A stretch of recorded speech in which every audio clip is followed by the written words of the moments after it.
Marc Guehi's feelings on failed Liverpool move confirmed by Crystal Palace boss. Marc Guehi was set to join Liverpool on transfer deadline day, but Crystal Palace pulled the plug at the last minute after failing to find a replacement for the central defender. Oliver Glasner has no doubts about Marc Guehi's frame of mind ahead of his potentially uncomfortable Premier League encounter with Liverpool on Saturday. Indeed, he's baffled as to why the England international's professionalism has been so widely commended following the transfer saga, given the centre-half simply fulfilled his contractual obligations. Arne Slot's Reds agreed a deadline day arrangement with Crystal Palace, only for Eagles chairman Steve Parish to abandon the deal at the final moment. During his Friday press conference, Glasner remarked, "I have no concerns at all. I'm completely convinced, and I mention this quite often, as long as Marc is playing for Crystal Palace, he will be playing with 100%. This is what I expect tomorrow. I'm really convinced that he will show this again. He's an amazing player. He's in amazing shape. So I expect a great game from him. Of course, I had a conversation with Marc, but I think you will expect it to maybe have been more or longer. It was really a very short conversation because it was easy. We talked before, we talked at the end of last season, we talked in off-season, we talked in the pre-season, and of course, we talked after the transfer window closed, but it was a 5-minute conversation. On the other side, I'm really wondering why it's so outstanding if you stick to an agreement. It also shows you maybe what kind of times we are living in. If you sign a contract, let's say the normal thing is you stick to your contract, so we are praised for doing what we have to do. I think it's more the opposite. We should blame people who don't stick to their agreement." Of course, he was a little bit disappointed at the beginning, but he said, "No, it's fine. I like being here. I like the team.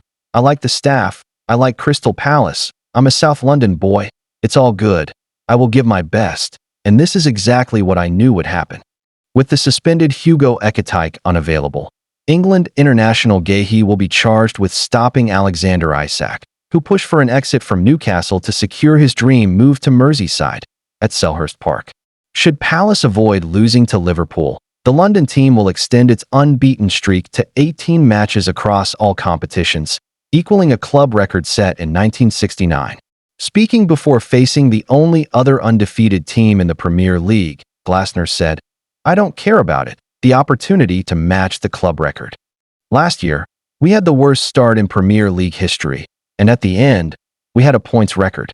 I don't care about records, but of course, it's always better having positive records than going the other way." Ismaila Sarr, boasting 4 goals and 7 appearances against Liverpool, including a goal and assist in the Community Shield victory, is match fit for Palace. Yeremy Pino, Adam Wharton, and Eddie Nketiah are also ready to play, while Caleb Quora, Chadi Riyad, and Sheikh Dukor continue their recovery on the sidelines. Thanks for watching. Like and subscribe. Better off at Bayern. Florian Wirtz warned he made transfer mistake joining Liverpool. Florian Wirtz has been told he would have been better off joining Bayern Munich instead of Liverpool in the summer. The German has made a relatively slow start to life in the Premier League following his history-making move to Anfield in June. He joined the Reds in a deal worth £116 million, which made him the most expensive player in English top-flight history until Alexander Isak's transfer broke the record again on deadline day. Wirtz was, and still is, one of the most highly rated young stars in world football, and because of that, there was huge interest in him. The 22-year-old was pursued by Liverpool, Bayern, and Manchester City in the summer window, with City later pulling out of the race. It left the Reds battling the German giants for his signature, and the Germany international chose the move to England over staying in the Bundesliga. Wirtz's father has since revealed that it was Arne Slot's approach to the game that helped to convince his son to choose Anfield. He did so despite having conversations with Bayern chiefs Karl-Heinz Rummenigge and Uli Hoeneß about a potential transfer. And now, a few weeks into the new season, Rummenigge has questioned Wirtz's decision to turn down the club after talks. What did Rummenigge say? The 70-year-old told German outlet Bild that he believes Wirtz chose the wrong club over the summer. Bayern also missed out on Nick Woltemade, who joined Newcastle instead, with Rummenigge discussing both failed deals. "I have to say honestly, in the case of Florian Wirtz, it still hurts," he admitted, "because I believe the player would have been better off at Bayern than at Liverpool. We could have signed Woltemade. But I also have to say, Bayern Munich are wise enough not to engage in every kind of financial madness. I've always said, we want to achieve sporting success, but please, in a serious and financially sound way. We have a top team, this year as well. And when the 3 players who are currently injured come back soon, then we'll have a great team. Wirtz's stats this season so far. Rummenigge's comments are likely to relate to Wirtz's slow start when it comes to goals and assists for Liverpool.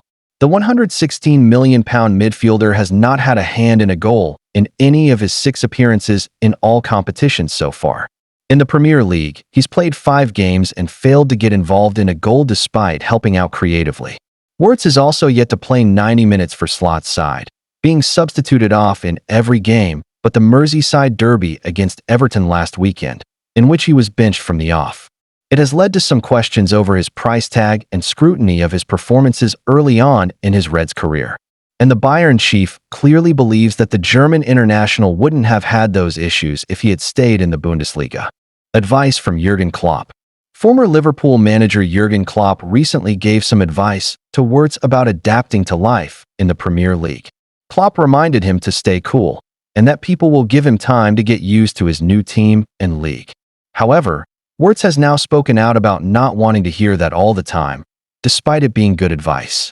He told Sky Sports Germany, who asked him whether it is difficult to stay cool when struggling. No, not for me. Yes, of course I would have liked to have scored a goal or collected a few points. But no matter what anyone says, I'm staying cool. I know what I'm capable of, and I also know that I'll really bring it to the pitch at some point, so I'm just staying cool. That's good advice. Wirtz added, yes, I hear it often. I don't want to hear it all the time. Give it time, give it time. Instead, I simply try to do better each time than before. And sometimes there are phases where things might not go well for you. I haven't had that very often in my career.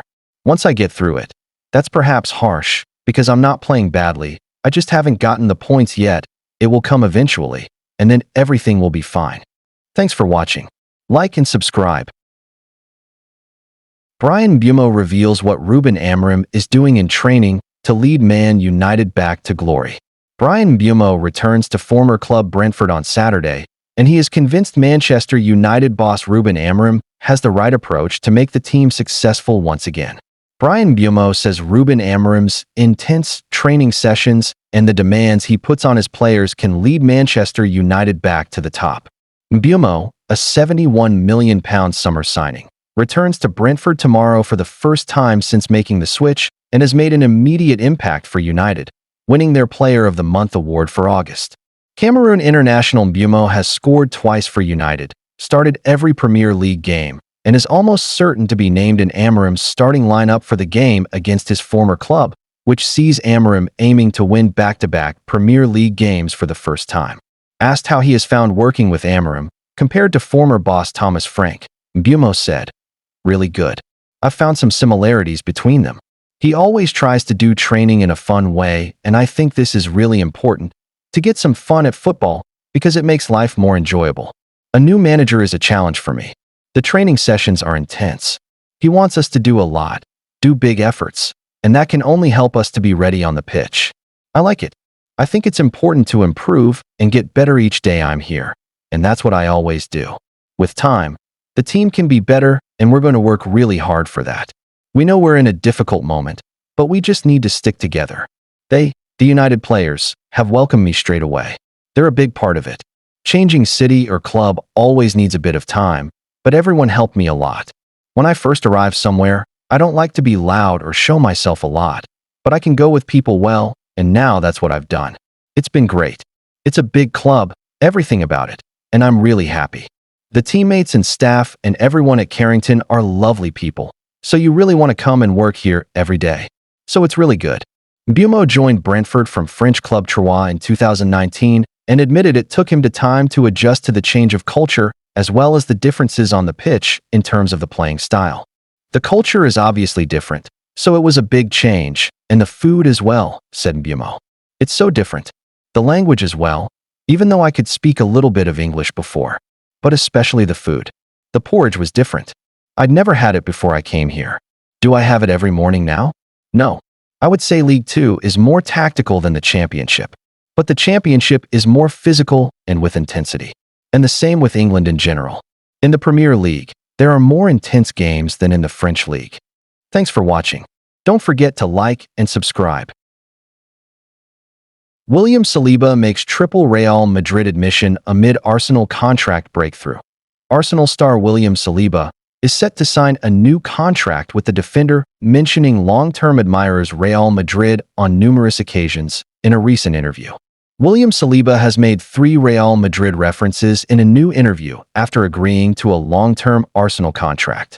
Extension talks have been ongoing in the background for some time, and now an agreement has been reached, with sporting director Andrea Berta continuing to make a huge impact at the club. The France international is set to become one of the club's highest earners, with a commitment made to spend key years of his career at Arsenal after Mikel Arteta convinced him to be part of the project at Emirates Stadium. His extension is expected to stop Real from making a move for his services, with their plan to try and sign him as a free agent in the summer of 2027 or potentially on the cheap 12 months earlier, scuppering Los Blancos' plans. Saliba will become the latest key figure at the Gunners to sign a new contract, with Martin Odegaard, Gabriel Magalhaes, and Miles Lewis-Skelly all recently penning fresh and improved terms. There are also discussions underway for Bukayo Saka to be handed a new deal.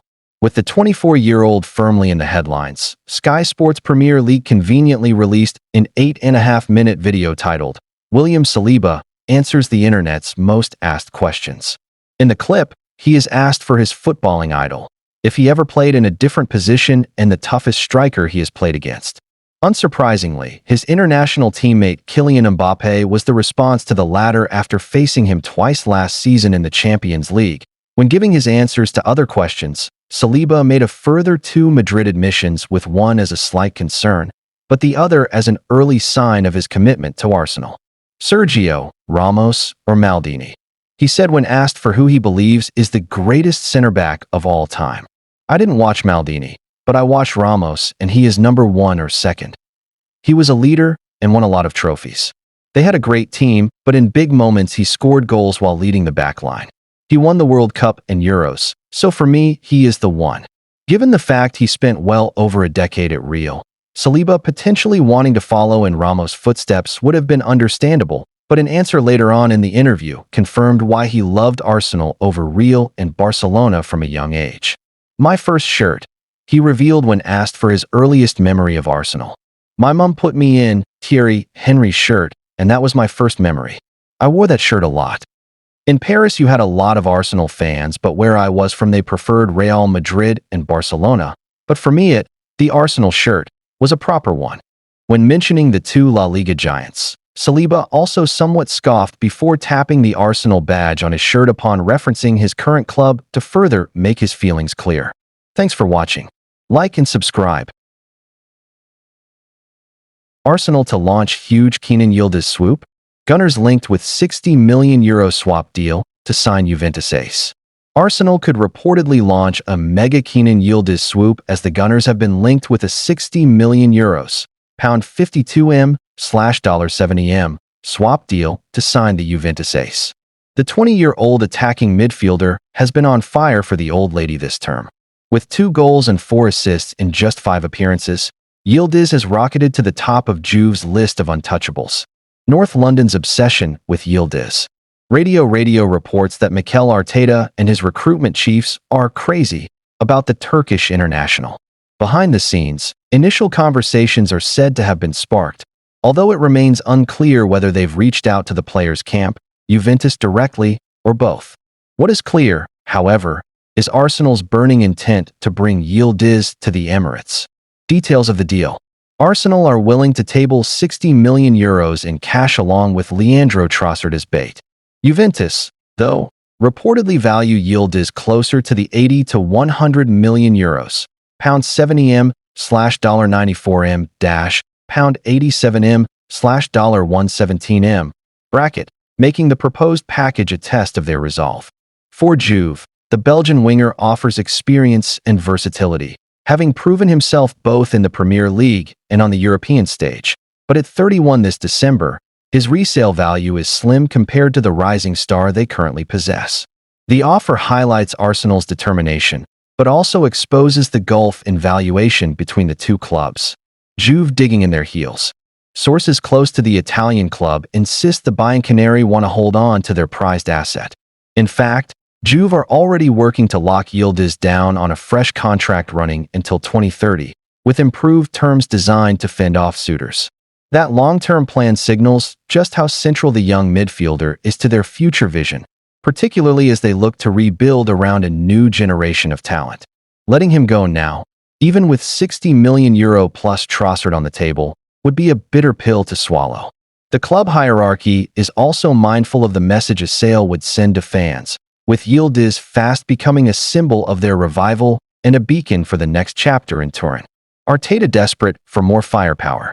Despite strengthening his front line in the summer, with the likes of Eberechi, Victor Gyökeres, and Noni Madueke, Arteta is still keen to inject fresh creativity and youth into his attack.